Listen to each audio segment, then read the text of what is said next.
Our United States government, it's vast, it's huge, it's got three branches of government. You ever wondered how it works for you or where it applies to you? Well, today we're going to try to make things make sense as far as what is the Supreme Court, the legislative office, and the office of the president, and how it relates to how bills get passed and everything else in between. I am joined today by our co-host Kenny. How you doing, Kenny? What's up, man? Doing all right. How you doing? Good to see you, man. Yeah. Your bright white shirt. Okay. Yeah. See, I'm just trying to keep it angelic, like always. Like Okay. always. Like Okay. always. So, do you understand what the purpose of government is for? I understand it. Yes. Yeah. The short answer, yes. Yes. Yeah. Well, we'll get into more of Okay. that soon enough. I am joined also by the lovely Michelle. How are you doing? Great. How are you doing today? Doing okay. Good Okay. to see you. Does government play a major factor in your life? I guess it does. Kind of in the background. It's something to watch though. It's a spectator sport. Yeah, spectator stuff, but there's a whole lot of things going behind the scenes. A Right? whole lot going on behind the scenes, and I may or may not understand it all. So hopefully we'll get to the bottom of that today. Yeah. Yes. Well, today's show we will talk about the three branches of government and specifically how laws get passed. One is the House. That's the one who creates the bills. There's the office of the president who signs it, who makes it official. And then there's the Supreme Court, which interprets if it should be a law or not. We're going to get to the point with today where we talk about, seatbelts. Why should we care? How did the law get passed that we can wear seatbelts today? And there's a fun fact that I want Michelle has something to offer. Yeah. So a little background about it, and this is like just a few stats from the state of Washington, and this is from back in 2016, but they just kind of threw some numbers out there about why you might want to wear seatbelts. So they said, in 2015, 567 people were killed in traffic crashes, and of those who died, 113 of them were not using a seatbelt. So it sounds like, at first glance, like, okay, well, that's only like a fifth of the people were not wearing seatbelts. But then you look at the fact that 95% of all drivers in Washington wear seatbelts. Only 5% people don't wear seatbelts. And those people that aren't wearing seatbelts are 20% of the traffic fatalities. Wow. And then when you think of, if you get thrown from a car, which are more likely to happen, if you don't have a seatbelt, you're 79% more likely to be a fatality if you're not wearing a seatbelt. So, that's just one reason why seatbelts are so important and why, it was worth making a national law out of. Now, I'm aging myself, but I know when I was a kid, I remember before seatbelts were required. Oh yeah, me too. Yeah. Oh, do you? And they had those Okay. weird things, like they were the two-part seatbelts, Yep. where part of it was like up along the Yeah. roof of the car. We Yeah. never could figure out how to Right. use those things.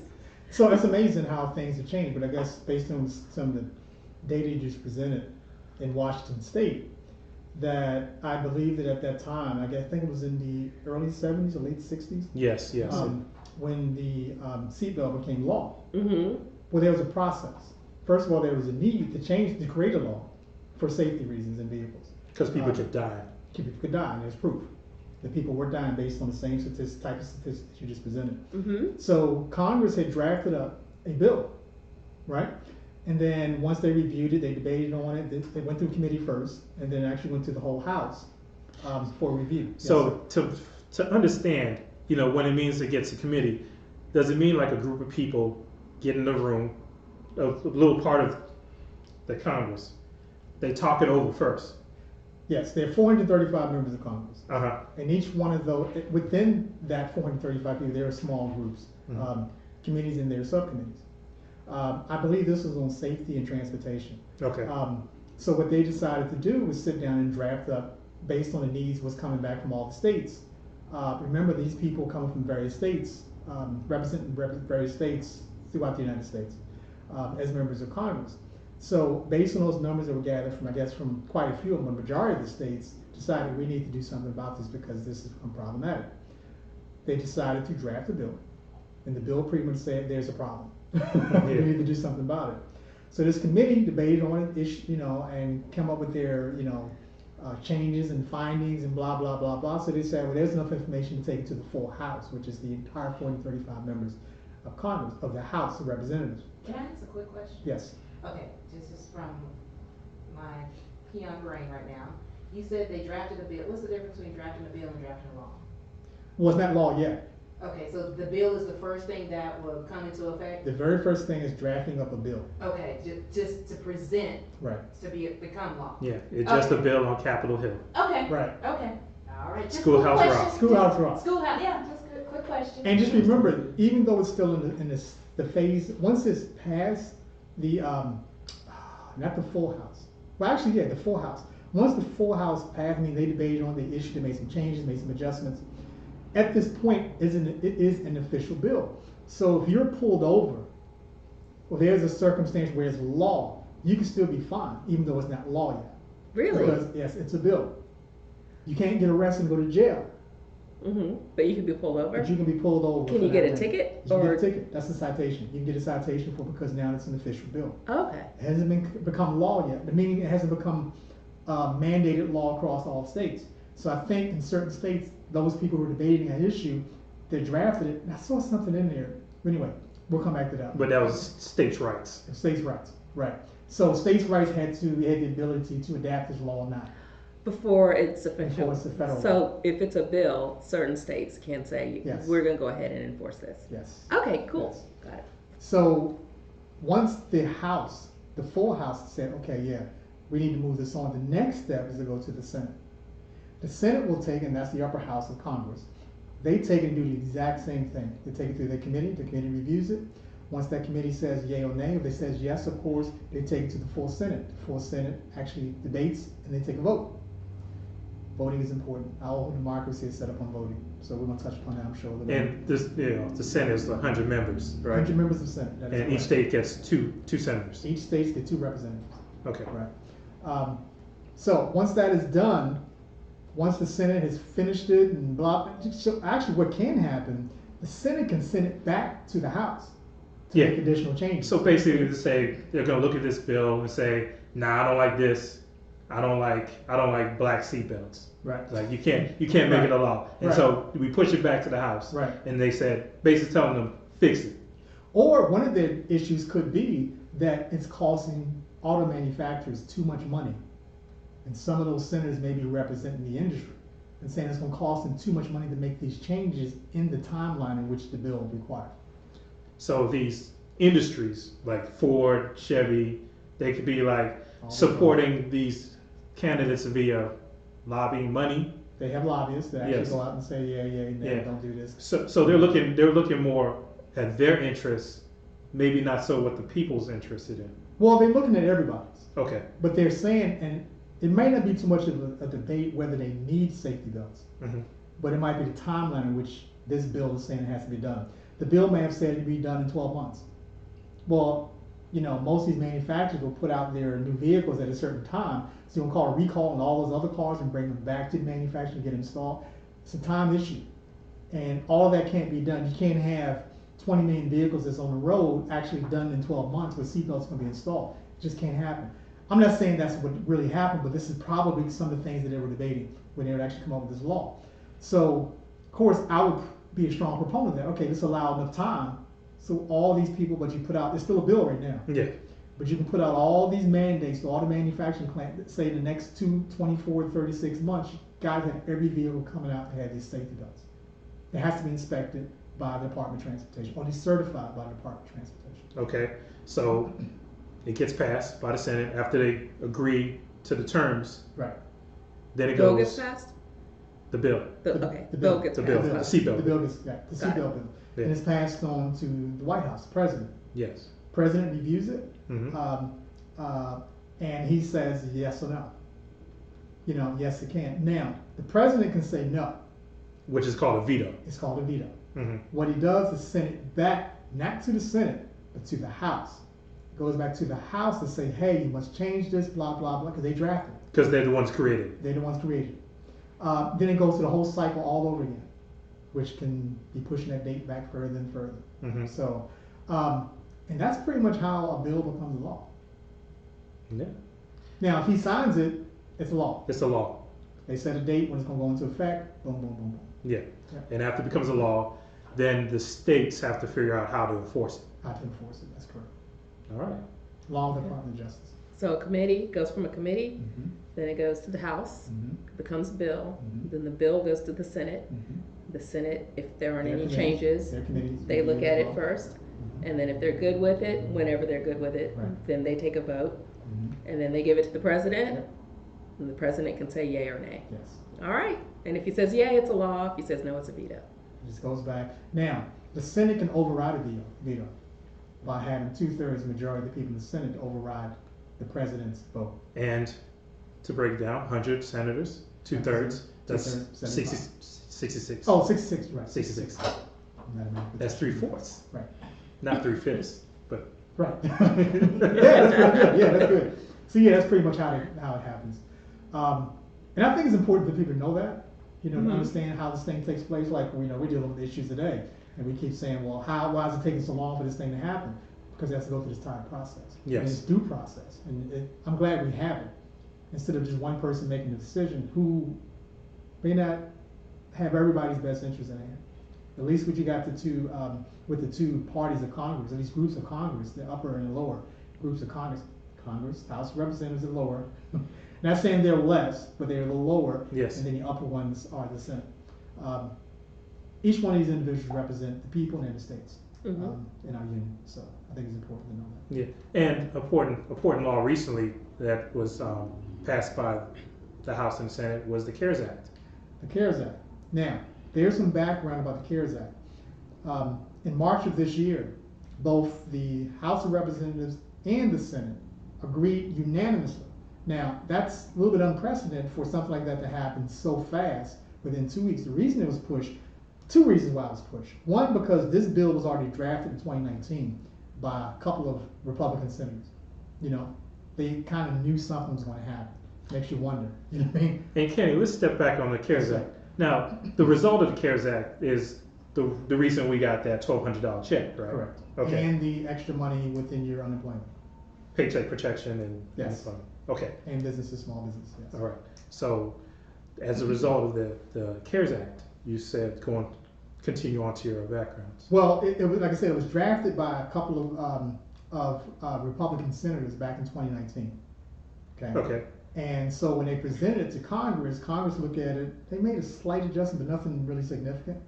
And then it was actually passed to the Senate. Now, the reason this was because it was more or less based around healthcare. Mm-hmm. So it was impacting so many people. So many people across the United States were impacted by the coronavirus. Either you caught it or you became unemployed, or whatever the situation was. Almost majority of the people in the United States were impacted in some way. Mhm. So, but it was based around healthcare. Yeah. So it was mandatory to get something done right away. Yeah. So once both parties, of course, we can talk about that, Democrat and Republicans, once they both decided that there was a need for this CARES Act, it went directly to the president. He signed it, and within, I think, about 2 weeks and a day, it was passed. Yeah.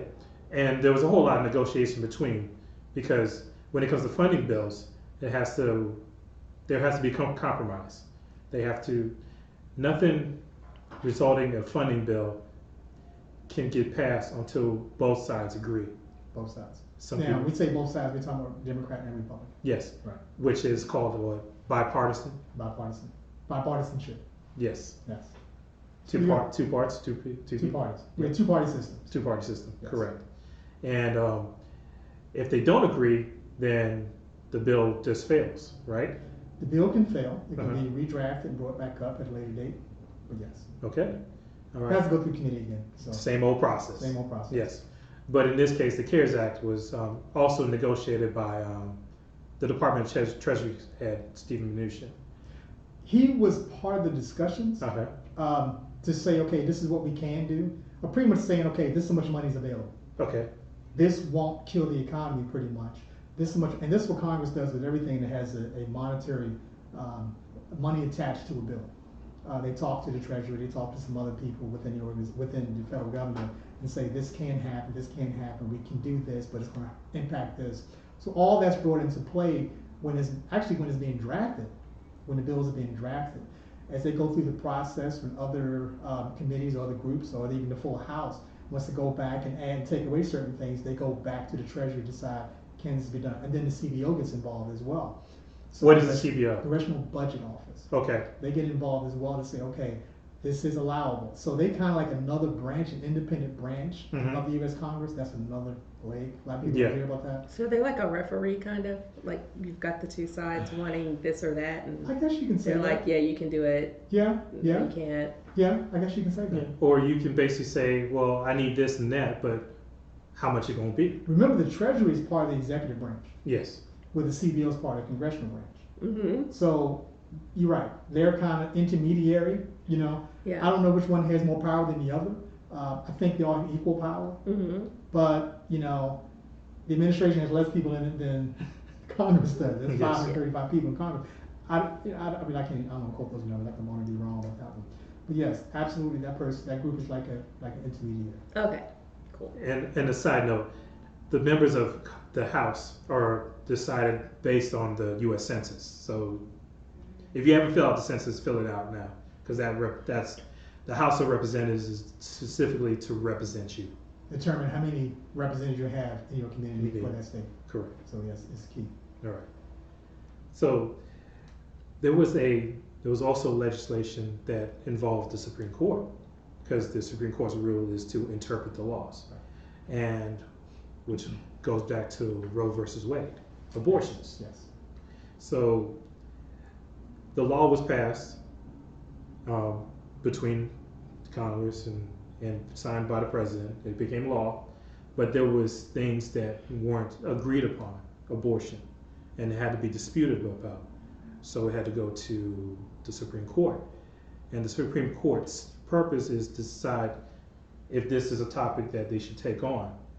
And based on the decision, it officially becomes law of the land. Mm-hmm. So, is there any backstory that you have as far as Roe versus Wade, how it got to the Supreme Well, Court? I know it was passed in the 70s. I don't know exactly the year that it was passed. Mhm. What happened was, over time, you know, healthcare issues have come up with women having these abortions past a certain point throughout their term. That became an issue. I think that was one of the first issues. And because of that, those issues were coming up, it brought attention to everything else. So everybody else started getting involved. It's a moral thing. Why would you want to kill a baby, you know, after a certain point? Yeah. In the first trimester, second trimester, or whatever it is, that became, so they decided to, well, Congress, because so much noise in different populated groups, or some of those states who were pushing this, went back into the committees and said, hey, we need to do something about this law because there are too many people dying, even though it's legal. Yeah. But we got to look at the rights of the child too. So that became a major issue. That's really complex. I'm glad I wasn't part of Congress. I don't know how I would actually debate that issue. So even though a law can be in place, if there's some underlying things that have not been defined, it can be brought up by the states Yes. in their own legislative, executive. Or it could be one congressperson can Okay. draft it, you know, because their particular state is impacted more than any other state. They can bring it up and say, hey, if it's impacting one state, it should become a federal thing. And we got a lot of issues we can talk about that, especially when it comes to civil rights. However, you know what I mean, but dealing with Roe versus Wade, that was an important landmark bill back in the 70s. Yes. Yes. So are there any states right now that are trying to still challenge Roe versus Wade in an aspect under that law? Yes, I definitely know Texas. Uh-huh. There's most of the southern states, but definitely Texas, Alabama, Louisiana. A lot of these states have banned abortions in the entire state because pretty much they can't wait for the federal government, to take action. Well, what they're saying they're doing is protecting their citizens. Yes. Well, they can't ban it because it's still law, but what they can do is limit your access to abortion. Well, yes. They can make it almost impossible. They can make it very impossible, raise the prices, or you know. get rid of the, don't give out the licenses to the physicians that's going to perform the services. Or tell a physician you have to have rights at a certain hospital, within Right. X amount of miles before you can have an abortion. Yeah. And so what that does is that forces people that need that service to drive hundreds of miles just to find where they can legally do it. Yeah. So they just make it, they put laws in place to make it as difficult as possible for anyone wanting an abortion. So technically it's legal, you just can't do it here. Yeah. So what goes into play is that abortion supporters may file a lawsuit, which the Supreme Court could take on and interpret that does the current laws and books make this law either eligible or ineligible, Right. which puts all the check Which on, states whether it's constitutional or not. Correct. which still puts the checks and balances on the legislative house and the president. It's funny. It just brought something to mind. I remember when I was probably in my late 20s. I remember someone who had gotten pregnant, and she lived in the D.C. area. She could not get an abortion in D.C., Maryland, or Virginia because she was so far gone. She actually had to drive to New York because New York allowed several extra weeks after that particular term. So she had to drive all the way to New York just to get an abortion. I think in Brooklyn. Mm-hmm. And even in Brooklyn, they had certain places you can go to, but there were really few. But because she was so far gone, she was able to go there and get it done. So I guess New York was more liberal Yeah, when it came to that than other states. Mm-hmm. Interesting. that is very interesting. There was a, we have government function in so many different ways, and as far as ways they approve bills, but there was a time where the law was passed between the House and Senate, and when it got to the president, it became a veto. What was that bill, Michelle?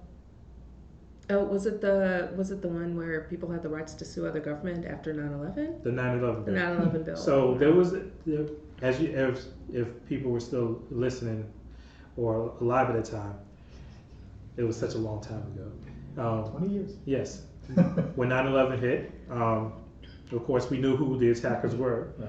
They were foreign nationals, and the victims' families. Normally if somebody does an act of violence against a member of your family, you could sue them for civilly, and retain monetary or some other funds. Because they're international, you couldn't sue somebody from a different country, and therefore that came to the 9/11 bill. The 9/11 bill was, clamored between the House and the Senate. Overwhelmingly, 100% of the people in the Senate and the House approved it, and then it went to at the current President Barack Obama's desk. He vetoed it, and then it went back to the Senate because they're the ones who drafted the bill in the first place. So why would he veto something Well, it's everyone agreed on? well at the time because He was the only one thinking, it seemed like. yeah, he was only thinking, but it would have set up a whole can of worms where if our people were able to sue members of a different country, other countries can turn around and sue us. Right. And If we're speaking from a place of fairness. yes, Yes. and if our country has put our hands in a lot of different countries' business, Got it. secret wars, everything else, and other countries can prove that. It's called foreign sovereignty. Is the rule that that other countries already know that other countries are fear, but we can't sue them based on that rule. And so that's why at the time Obama vetoed it. Mm-hmm. But going back to what Kenny said, the Senate, at a majority of 97 to 1, with 2 senators not voting, which were Bernie Sanders and Tim Kaine. They passed it and made it a law. The Democrats. Yes. Well, one independent. One Yes. Democrat. So that bill actually became a law. Mm. It was later, Even though it got vetoed. even though it got vetoed by the president. Yeah. Afterwards, of course, they had buyer's remorse. It was quoted Mitch McConnell was saying, he was the Senate Majority Leader at the time. Mm. He said to what aspect of saying, well, he didn't tell us. The president didn't tell us on the bill that they put to him. Mm. So I don't know how senators can write a bill and not read it. Some of them have readers on their staff. You know, before they actually go into committee to debate, they'll read it, and then, you know, they'll add and take away whatever they feel. When they come to the floor and they actually have an opportunity to speak, they'll speak their opposition or support for it, either way. But I want to go back to something that's in relation to that, how, you know, and it's still within subject, but it's kind of off subject a little bit. You mentioned the thing about that bill would have opened up other countries to come back and sue us, Yeah. right? Mm-hmm. There was a time, I remember maybe early 90s when I was back in Washington, D.C., where there was a young teenager, well, he's a college student, but he was there in the United States, actually in Washington, D.C., that had a diplomatic vehicle because he's from Saudi Arabia, I believe, right? Yeah. U.S. at the time had a immunity clause Mm-hmm. with Saudi Arabia. Well, this young guy was out up in Georgetown, drinking, coming home, killed another person, a young lady in a car. She died. But that person's family could not sue them because this person didn't get arrested because they had diplomatic immunity. You Yeah. guys have heard that before. Yes. So since then, they have changed the law. That once you're in the United States, you're bound by the laws of the United States. Doesn't matter what your status is coming in. So that law changed, and I think they named that bill after her. So it's interesting. But not to get off subject, but is it a little bit different in other countries? Because wasn't there a case in Britain? We go there. Huh? When we go there. When we go there, Yeah. it's different for us because wasn't there was it an ambassador's wife that hit a motorcyclist, and Yes, they that's could right. not even get her to meet Mm. with the family, Wow. and the motorcyclist's mother actually came here and to the White House. Wow. But they were never able to meet or come together. I don't think the woman, Yeah. the American woman that hit the British cyclist has Yeah. ever even faced any Yeah. charges. And they're going through diplomacy anything. to try to bring her to justice. Yeah. You know, it's funny because, I mean, I can see, I'm just imagining some of the Republicans saying that Barack Obama was soft on this issue Mm-hmm. because he wanted to not allow people, you know, he didn't want this bill to go past. He didn't want it to become law. But Obama's looking from a place of fairness. You know, if we can do it, they should be able to do it too, Yes. right? So I can see, or just imagine some of these Republicans with strong opposition to Obama thinking, well, he's wrong. What is he talking about? You know, that shouldn't matter. But they're not thinking long term. They're thinking right now. Yes. Now, a lot of bills are reactionary. They always come into the now. Yeah. You know, they're within a year or something like that. I mean, if you take it back to the same functionality of government, but you look at Kentucky, Breonna Taylor. Mm-hmm. You know, no knock warrants. No, not warrants. You know, That's been debated for a long time too. it has been, Yeah. but now it came to the Came back up. you know, because there was something tangible Yeah. and recent. And then that state's legislature of Kentucky passes Breonna's law, Breonna's law. which is banning no-knock warrants. Yeah. Which, that aspect is in the police reform bill that's being Being negotiated. debated. Being debated. Okay, Yes. negotiated. Negotiated. Debated, negotiated. There's a little, It's still in the House. Still It's still in in the committee right now. I don't think it's going to the floor. actually, there's two different bills going on. Okay. Senate created a bill. The Oh, this House, is one Senate created. there was one, Oh. it was brought to because of, not Tim Kaine, but Tim Scott of South Carolina, the Senator Tim Scott. Oh yeah. Yes. He wanted to pass a bill. It did not include no-knock warrants. It included some kind of chokeholds. Mm. But when it came up time to vote on it in the Senate, they needed so many people to pass it just to even make it to move to the House. Right. The majority, the Democratic minority, voted down on it, Mm. and so it never passed in the Senate. The House bill, which included no-knock warrants and Right. other stuff, Right.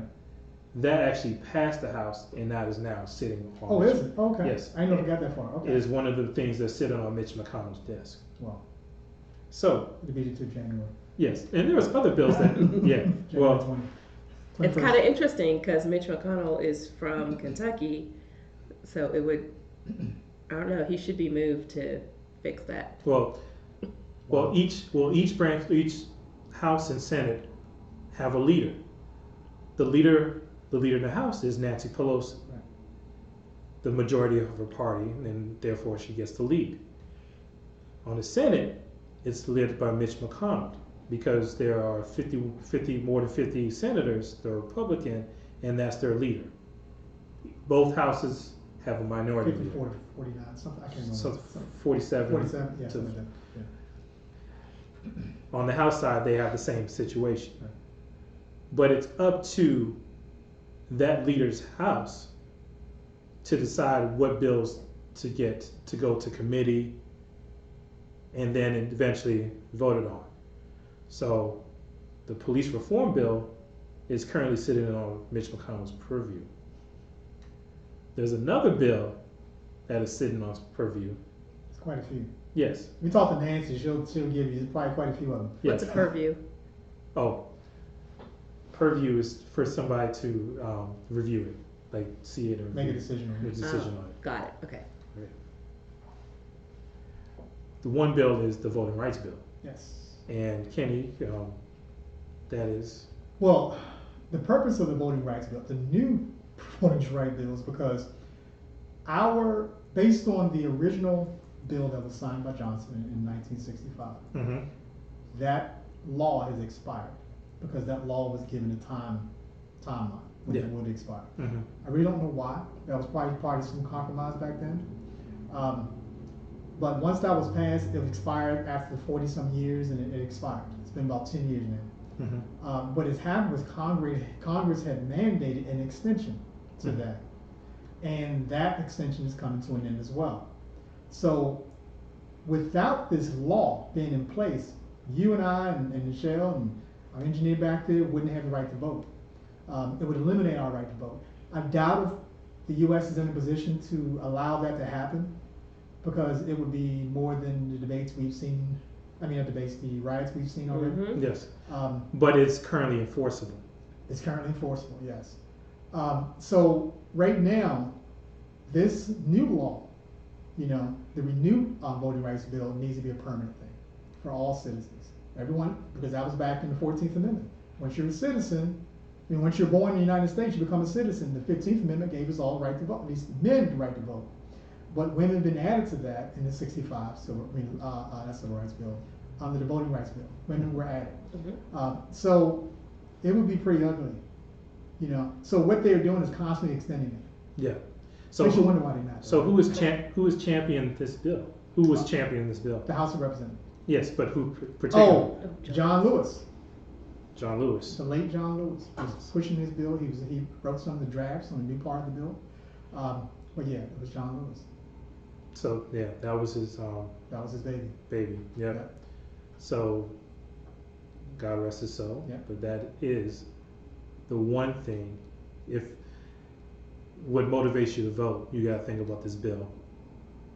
And the Think rules. about not having that bill, not having the law. Oh yeah. Just think about what it would be to not have that right to vote. And like all the parts of the bill that make it easier for us to be able to vote, by that bill not being, resubmitted, they can do things like, very easily close polling stations, which we're already seeing, That's happening. strike people from the polls, which Yep. we're already seeing, where you go to vote and they don't have your name, even though you've got a valid driver's All the ID license issues, and yeah. ID and all of that. It Yeah. just makes it that much easier. It's for allowing us to states to be- do what they want. Yeah. Yes. This is crazy. Now, this is just me thinking crazy. Why is it that states are deciding who votes on a federal campaign or a federal ballot? I think that those should be, just like they have TSAs in airports, they should have federal representatives at the polling places, even though they're housed in states. Well, the TSA, those airports are in states too. Why can't they have federal people that's there to regulate it, to make sure that everyone who's coming there has a right to vote? Now, what happens in the state elections, as long as everything falls under the Constitution, you can't stop people from voting, period. That's a federal law. Even though they extended it, it's still a federal law right now. But they can make it difficult. They've been doing that since voting was allowed by black people. Well, it's just like abortion rights. Yeah. You know, even though law's in place, Yeah. it doesn't necessarily mean how they administer that law. Right. So then it becomes the states who create their own laws for their own states. Right. And make if- it difficult. if make it difficult or make it easy, depending on where you're coming from. Yeah. You know, they did the same thing with alcohol, didn't they? Because isn't it okay? It's a federal law saying that everyone must be at least 21 to Right. drink, right? Mhm. But certain states can regulate how late a person can sell liquor.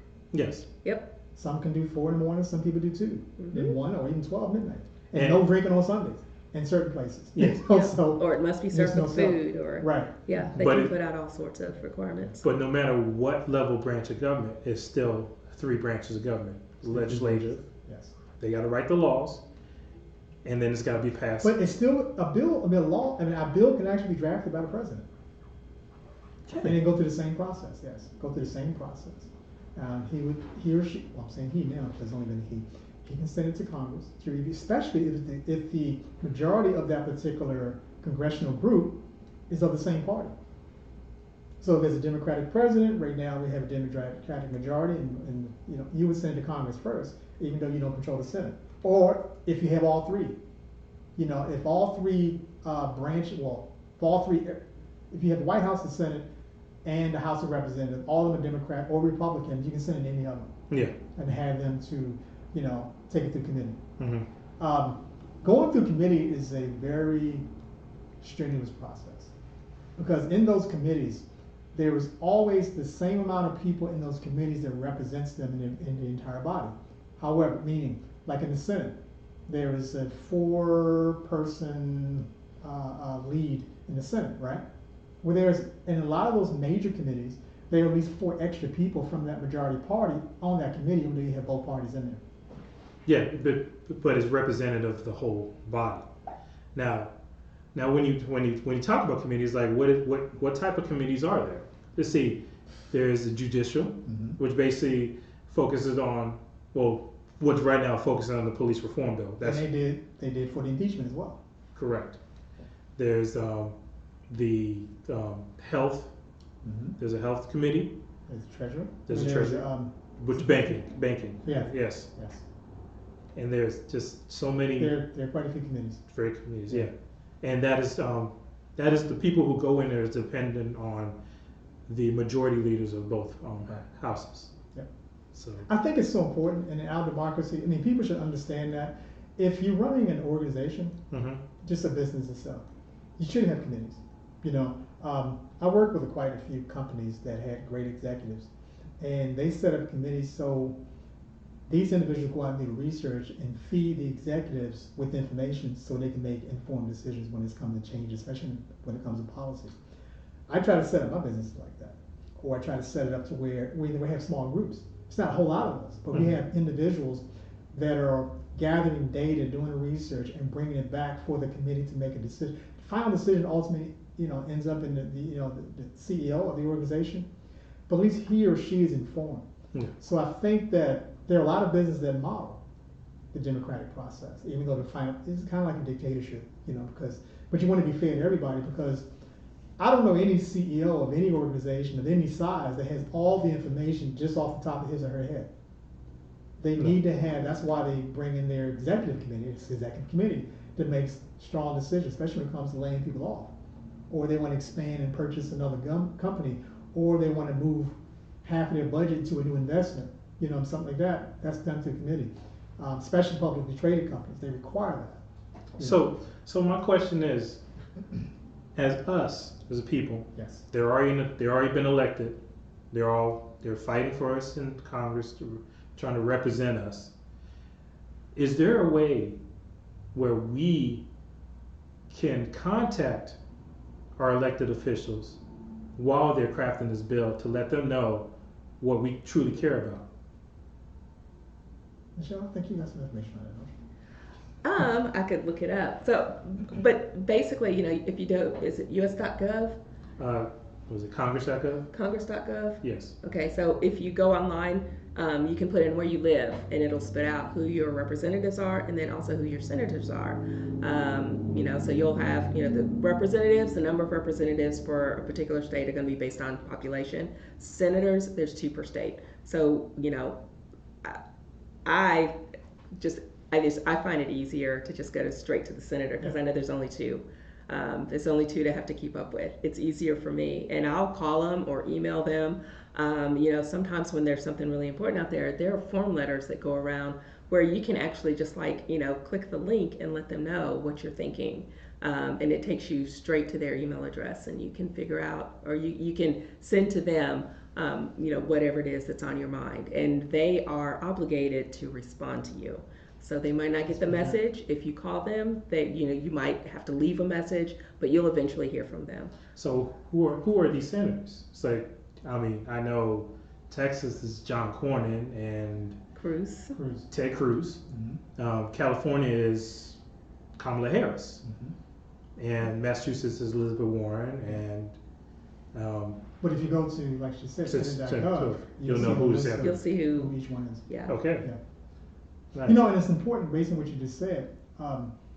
If you're trying to get their attention, if you have a big enough issue, that's a federal issue. Not saying, okay, the stop sign needs to be removed from my neighborhood, we need to add a real street light. You know what I'm saying? That's a state level thing. But something big dealing with the federal government, get a petition. Right. Get people to sign it. Yeah. You get a few hundred people. These are constituents. Mm-hmm. And you send it to that senator, well, these people are people who may vote you in and vote you out. That would really get people's attention. So I would say if you're the organizer, you're the type of person that can get people together and you can sell your story to enough people and get them to sign off on it, yeah, do that as well. Yeah. And send Organize. it to the senator. Yeah, get organized and send that to your. See, a lot of people don't think that their vote matters. And I'm sure we're going to segue into that in a few minutes. Mm-hmm. But it's important that we get organized and we come up with a good story. Don't just approach with a lot of emotion. Settle down. Get your story together. Simmer down. Simmer down. Did I say settle down? What did I say? You said settle down. That's Settle. it. Settle down. Settle down. Okay, whatever. Tomato. You simmer down. I'm simmering. Calm down. Okay. But if anything, just get organized. Get your issues, write them down. Present it to enough people. Get some signatures on it. And then send it to your senator along with the message. You're probably going to get a response rather quickly. Sooner than you would if you didn't. I can't say how soon, but it helps. Can they actually call too? I believe they can. Yes. Yeah. A phone number is going to be included as well. You may or might not get someone on the phone. A lot of times, if it's a really controversial issue, though, you are more likely than not going to get. You're going to have to leave a voicemail message. Because they're, if they get overrun with something, they're just not going to answer the phone. But they do have to respond to you eventually, and it might take a while, but they do have to respond. But know who you're sending to. And why. Because like I said, if you're trying to get a street sign put there where there's a stop sign, you might want to go to your state senator to get that done. Yeah. Right. But if it's something on the federal level, go directly to your senator. They should want to talk to you. Yeah, like if you want to, get marijuana legalized, or a major topic is, Because the state can't do nothing if the federal government doesn't do it first. correct. So you can say, okay, we want marijuana in this state, and the state may be okay with it, but if there's not enough representatives to push it to the federal level, at least to get something passed. There's a lot of bills out there drafted right now for marijuana to be legal, but there's also a lot of things preventing it from happening. There's a lot of opposition to it, Yeah. based on this thing that happened with black people and Mexican people smoking marijuana and having sex with white women. That's what I'm thinking about. Started right here in Texas too. Wow. That started right here in Wow. Texas. That's why it became illegal. Yeah. Nobody cared about marijuana until someone brought up, oh, this might happen. Yep. Because remember, cocaine was actually put in Coke sodas. Coke was legal. That's true. Yes, it was. Coke was it. Coke was it. Yeah. Yeah.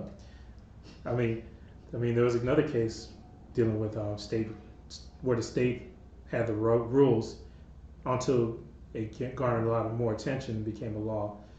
And the federal law was gay marriage. Yep. Oh yeah. Yeah. Some states, banned it. Some people had, like, for example, people in Texas where it was banned, they had to go to Oklahoma to get married. Yep. And you know something? That fell right under the Civil Rights Bill. Yeah. Because if you guys remember the story about the Lovings Yes. Yes. in Virginia, Mm-hmm. great story. You know, this couple could not be married and live in that county in Virginia, Interracial marriage. interracial marriage, because Mhm. it was illegal. Well, gay marriage fell right under that same mandate, the same thing. People have the right to love who they want and marry who they want, even though the Constitution states a marriage is between a man and a woman. They rewrote that. They changed the Constitution. Now it's between a person and a person. You can marry your dog; it just won't be legal. You know what I mean? You don't need a court for that. You don't need, you don't need no jurisdiction to say you are legally married to your dog. But they had to pass a law to ban bestiality. Well, that's if you're having sex with them. I guess if you're married, Hey, well, you know, I guess that, the marriage, you can marry a rock. You You can't really necessarily, I guess you can have sex with a rock. if you have to want consummate it. But anyway, Right, you can't consummate it, but I guess there's a different type of consummation. yeah. Maybe just to hold it in your hand and let it get warm and then you're married. I don't know. Moving on. The point is, some federal laws are born into a disagreement between what state you're in. You know, Or need. or for need change. for For change. safety and stuff like that. Because everyone who's sworn into office is sworn under one thing, to protect the people and the Constitution. Constitution all the time. Well, the Constitution automatically protects us. Yeah, the living document. The living document. Yep. That's constantly evolving. We got 27 amendments now? Of the 28, I think? 27, and there's other ones that are in the queue. Oh, yeah. In the queue, Yeah. and those laws, in drifting off, it still has to be passed by 3/4 of the state legislature of each state, and then 3/4 of those states have to pass it, as well as 3/4 of the House and the Senate, for it to be a part of the. And there are some laws that require supermajority. Yeah. You know, to pass. So, What laws are those? don't know. And- but there are some, I remember there are some that are out there saying The- it required a supermajority. The healthcare bill was a super Was that Majority is one of them. Oh, Yeah. that's why it was such a Yeah. priority under Obama was let me get this done while I've got both Well, I got time. the House I and got the both Senate. House and Senate. Yes. And they did all within 2 years. Yes, Yeah. so it got approved over 60%. Yeah.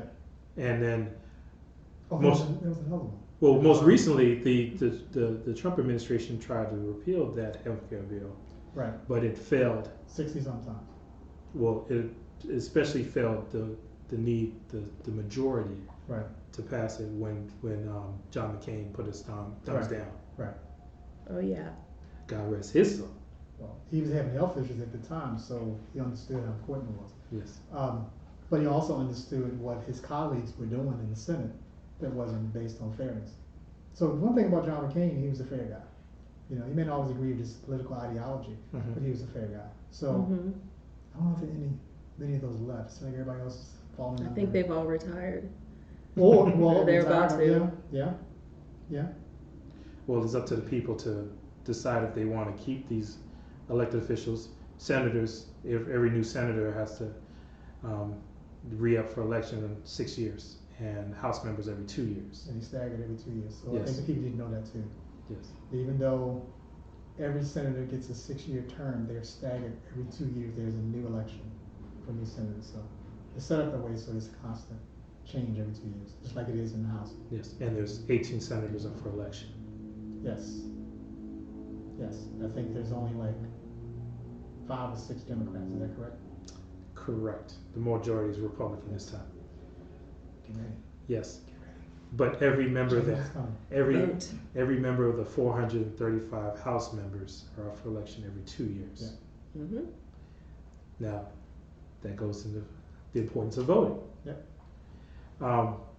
We here in Texas had a runoff election, and Kenny, how did the election? How did voting? How did it feel to vote? I will say that I participate in democracy. You know, I have to say that, first of all, I wasn't even aware that there was a runoff election. I've heard things about it, but just didn't hold my attention. It was you that brought it to my attention. And you showed me a debate between the two candidates for the Senate, U.S. Senate here in Texas. Once I had a chance to see that debate, 20 minutes into that 30-minute debate, my mind was made up. I knew who I needed to vote for. How I felt, I felt like I've accomplished something.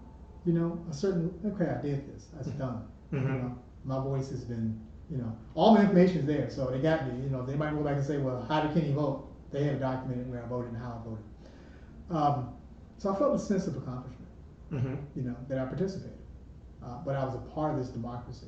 And I think because I guess that's the way I see things now, that if I'm a part of it, if I'm part of the problem, part of the solution. I mean, the problem or the solution, right?